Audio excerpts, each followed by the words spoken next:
O Santos está jogando... Futebol por futebol, o Palmeiras está jogando mais, mas eu não acho fácil tirar... Eu não lembro de um campeonato, desde 2003 eu já era repórter. A questão é que o Corinthians não está Mas assim, 6 pontos, faltando 8 rodadas, é muita coisa. Não é pouca coisa. A exceção é sempre 2009. Então, Como é que estava em 2009? só 6 pontos. Tem que ver nessa rodada como é que estava. Mas o Palmeiras tudo que você perdeu pergunta também assim, nessa você tem que ver como estava em 2009. Como foi 2009. Que foi quando as coisas saíram do 2009 indica que é possível. Mas o padrão... Não é isso. Não ocorre. Mas na cabeça do torcedor sempre vai ser igual a 2009. Sempre. O cara olha para 2009. Claro.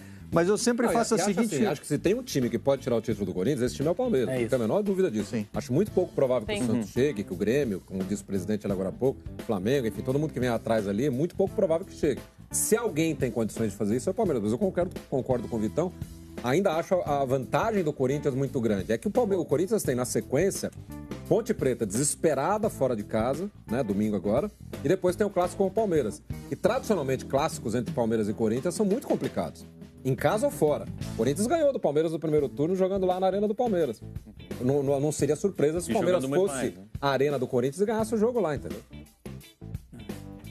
Eu sempre costumo fazer aqui a seguinte comparação. Se o Palmeiras abrisse 6 pontos no ano passado, a gente dizia que o campeonato acabou. Acabou. É exatamente o que eu penso. Porque nessa época estava 1 ponto de diferença do Palmeiras para o Flamengo. Mas o Palmeiras tinha no segundo... Se abrisse 6 de uma hora para outra... Mas o rendimento do Palmeiras não é o rendimento do Palmeiras. O Palmeiras fez o melhor segundo turno, se eu não me engano, da história. É diferente ano passado. É diferente, porque na verdade muito consolidado. Mas por isso que a conjuntura pesa tanto. Tá todo mundo achando. Quando você vê um empate que você considera muito bom em casa porque o time estava perdendo. Quando a gente vê a vantagem que o Corinthians abriu e a forma como não tem jogado e só até agora não foi ultrapassado porque os adversários não tiveram competência para isso, é óbvio que acende um sinal de alerta. São 6 pontos, gente, mas o Corinthians tem aproveitamento de 16º colocado no segundo turno. E também é um desejo muito grande coletivo. Eu acho que não tem como você não deixar isso de lado. E o Palmeiras é de segundo, por mais que não esteja jogando essa bola toda, tá jogando mais do que o Corinthians e o Corinthians não vem jogando. É claro que uma vitória do Corinthians e empate dos adversários já volta o cenário todo com uma rodada menos. O Corinthians muito na frente. Mas o Corinthians não tem jogado. Há um desejo a defesa coletivo. do Corinthians está super defasada com relação ao ano passado. Tomar 1 gol por jogo. 11 gols que tomou foi só no segundo turno. De cabeça, né? De 20. Quando você está jogando nada, isso é bastante claro, mas há um desejo coletivo. Porque o campeonato tinha acabado de ver uma ressurreição do campeonato. Mas desde 2003, se qualquer time abrisse 6 pontos, a gente diria que o campeonato acabou. O Corinthians, desde que ganhou do Grêmio, na Arena do Grêmio, que foi na fase boa do Corinthians, quando ganhou do Palmeiras, do Grêmio, o Corinthians não entra em campo podendo ser ultrapassado. Ainda está nessa situação. O Corinthians chega em Campinas podendo perder o jogo sem perder a liderança. A situação do Corinthians ainda, na minha opinião, é de não pressão ainda. Agora, se não ganhar da Ponte Preta, a partir daí o Palmeiras depende só dele. Mas, Vitão... Então, eu vejo o Corinthians ainda não entrou em campo podendo ser ultrapassado desde o jogo do primeiro turno contra o Grêmio. Eu acho que isso é uma... Eu sei, mas você não pode... Se perder da Ponte, acabou, né? Você não pode levar em consideração o Palmeiras perde a liderança. Só a matemática e não pode levar em consideração só o que o time está jogando. Você tem que juntar as duas coisas. Sim, as duas coisas. E a gente mostrou aqui no começo da nossa conversa desde quando cada jogador não faz gol. Um era mês 6, outro era mês 7, outro era mês 8. Nós estamos no mês 10 e tem jogador que não voltou a fazer gol. A pressão não está ligada diretamente à possibilidade de perder a liderança naquela rodada. Só 2 jogadores fizeram gol no turno, Barreto. Marcaram gol. Só Cleison e Jô. São 4 gols de cada um. E aí vem um peso para o Corinthians, que não é um peso do campeonato. É o peso que a própria campanha do primeiro turno do Corinthians coloca nesse time. Sim. Porque o Corinthians não é aquele...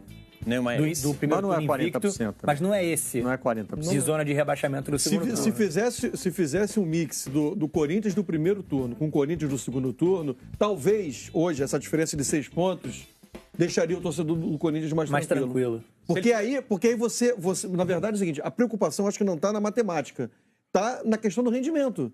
Que o time não consegue vencer nos últimos jogos, por causa da campanha ruim no segundo turno. É como se fosse um time numa descendente e você tem um Palmeiras crescendo. Olha, você falou da torcida. A sensação aqui em São Paulo, grupos de torcedores, redes sociais e torcedores que eu conheço bastante torcedor do Corinthians, frequento bastante a Zona Leste, é que o Corinthians já perdeu o título O Corinthians não é que está disputando. O corintiano já está em desespero, né? Já perdeu o título, acabou contra o Botafogo. Perder esse título né? Acabou a paz, queremos jogador, é quarta-feira, já está nesse clima total. Tô ouvindo alguns fora Caribe já. O palmeirense ainda não comprou a faixa, mas o corintiano já entregou a faixa, esse é o clima. Eu estou dando aqui a minha sensação de tranquilidade, mas não reflete a torcida do Corinthians já entregou a faixa, acha que acabou, que não tem mais G. É curioso. Enfim, eu acho um exagero. Eu acho que o título está completamente na mão do Corinthians. Era para ter já conquistado se tivesse feito um turno decente. O turno do Corinthians é patético.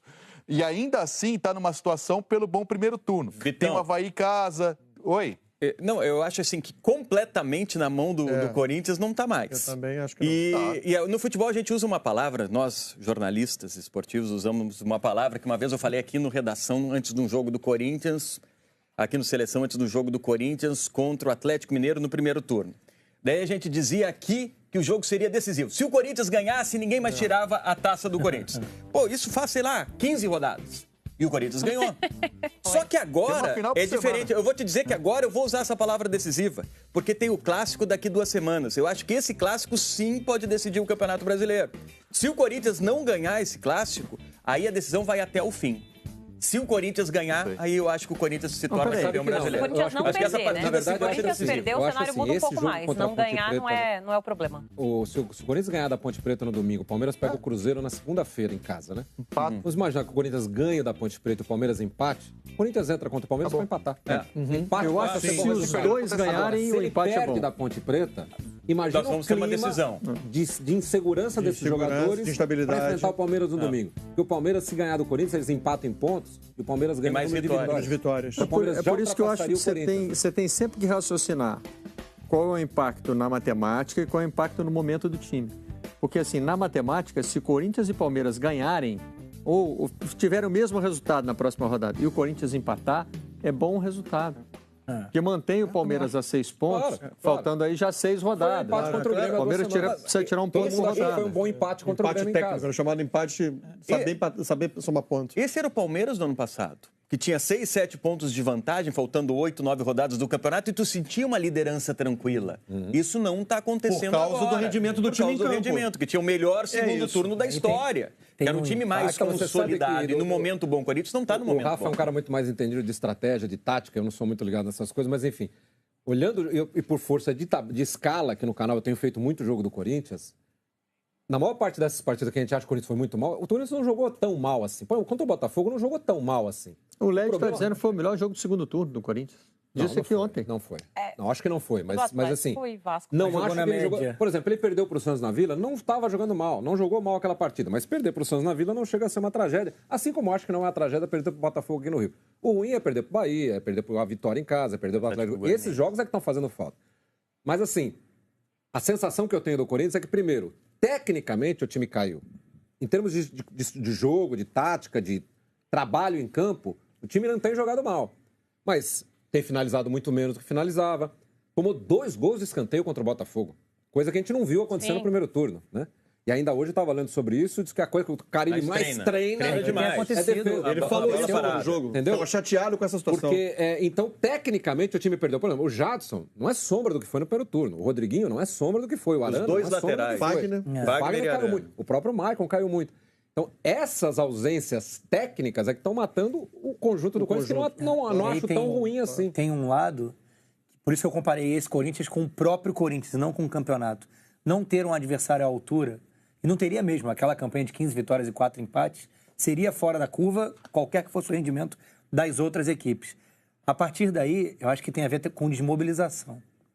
Talvez. Se você não tem um adversário à altura, você ainda tem o padrão de jogo está lá, ele é reconhecível. Mas você tem a decisão com um certo atraso. Você tem um jogador um pouco mais leve e desinteressado no momento de ser o bloqueio. O Rodriguinho, por exemplo, perdeu o Rabelo, que atacou o espaço do Balbuena na jogada do segundo gol do Botafogo. Esses detalhes, no primeiro turno não passava nada.